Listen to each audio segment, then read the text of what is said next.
उपमुख्यमंत्री एकनाथ शिंदे हे श्रीनगरला रवाना झालेले आहेत। महाजन श्रीनगरला असताना शिंदेंचा दौरा नेमका कशासाठी असा प्रश्न उपस्थित झालाय। सर्व पार्थिव महाराष्ट्रात आणण्यात आलेले आहेत, परंतु शिंदे श्रीनगरला का गेले असा प्रश्न उपस्थित होतोय। काश्मीर दौऱ्यावरून आपण बघतोय की आता श्रेयवादाचं राजकारण रंगलं असंच दिसतंय।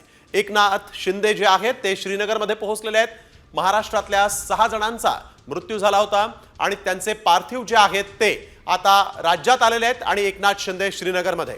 सामनं यावेळेस काही सवाल उपस्थित केलेले आहेत। उपमुख्यमंत्री एकनाथ शिंदेंनी काश्मीरमध्ये जाण्याची काय गरज? मंत्री गिरीश महाजन हे काश्मीरमध्ये गेलेले असताना शिंदेंना जाऊन काय मिळणार आहे असा प्रश्न उपस्थित झालेला आहे। शासनाचे प्रमुख म्हणून मुंबईतून सूत्र हलवता आली असती असाही प्रश्न आहे।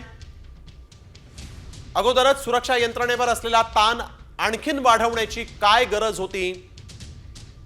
नेते आणि मंत्र्यांना आचारसंहितेची गरज आहे की नाही असा प्रश्न उपस्थित होतोय।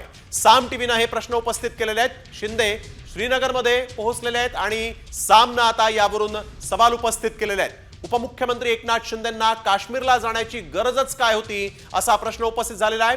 त्यांच्याच ठाणे जिल्ह्यातील तिघांचे पार्थिव आज डोंबिवलीमध्ये आलेले आहेत आणि एकनाथ शिंदे श्रीनगरला पोहोचले।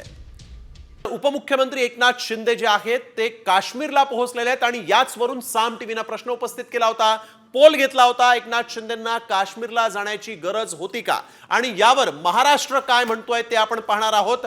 काय म्हणतोय सामच्या पोलमधला पोल ऑफ महाराष्ट्र आपण बघतोय। यावेळेस 30% लोकांना वाटतंय होय उपमुख्यमंत्री एकनाथ शिंदेंना काश्मीरला जाण्याची गरज होती, तर 67% लोक म्हणतायत की नाही, शिंदेंना काश्मीरला जाण्याची गरज नव्हती, तर 3% लोकांनी याचं उत्तर माहित नाही असं दिलेलं आहे। परंतु मोठ्या संख्येने लोक म्हणतायत शिंदेंना काश्मीरला जाण्याची गरज नव्हती।